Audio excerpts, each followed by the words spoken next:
വായനയ്ക്ക് ശേഷം ഇറക്കിവിടാനോ ഇറങ്ങിപ്പോകാനോ ആകാതെ ഉള്ളിൽ അസ്വസ്ഥതയുടെ പുകപടലങ്ങൾ സൃഷ്ടിക്കുന്ന കഥകളാണ് ഉണ്ണികൃഷ്ണൻ കളീക്കലിന്റെ മറവ്. 10 കഥകളാണിതിൽ. ഓരോന്നും നിഗൂഢമായ മനുഷ്യബന്ധങ്ങളുടെ കഥയാണ്. വായനക്കാരന് നടുക്കം നൽകുന്നവയാണെങ്കിലും അവിശ്വസനീയമായി തോന്നാൻ പാടില്ലെന്ന് CGVS പറയുന്നത് പോലെ അപ്രതീക്ഷിതമായ നടുക്കത്തിലേക്ക് കൂപ്പുകുത്തിക്കുന്നതാണ് ഇതിലെ ഓരോ കഥാന്ത്യവും.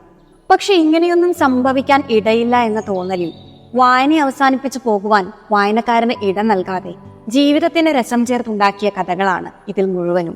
എത്ര മനോഹരങ്ങളായ പ്രയോഗങ്ങളാണെന്നോ ഈ കഥകളിൽ.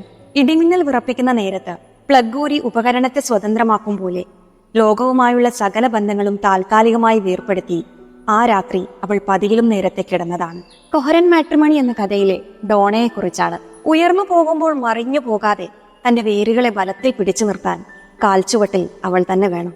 പദ്ധതി വിഹിതവും പകർപ്പവകാശവും എന്ന കഥയിൽ നിന്നാണ്. സ്വാദാണ് നമ്മുടെ വിൽപ്പന വസ്തു. നിറഞ്ഞിരിക്കുന്നവനെ പോലും വീണ്ടും തീറ്റിക്കുന്നതാകണം ഓരോ ഭക്ഷണശില്പവും.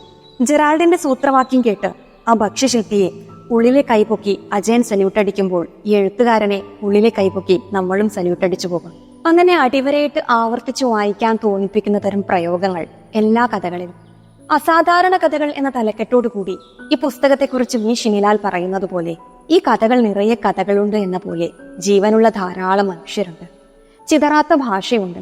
വായനയിലൂടെ മാത്രം കണ്ടെത്താൻ കഴിയുന്ന ചുഴികളുണ്ട്. ആ ചുഴികളിൽപ്പെട്ട് വട്ടം കറങ്ങിയ ഒരു വായനക്കാരി ആയതുകൊണ്ട് തന്നെ ഈ കഥകളെക്കുറിച്ച് അസാധാരണ കഥകൾ എന്ന് തന്നെയാണ് എനിക്കും പറയാൻ തോന്നുന്നത്.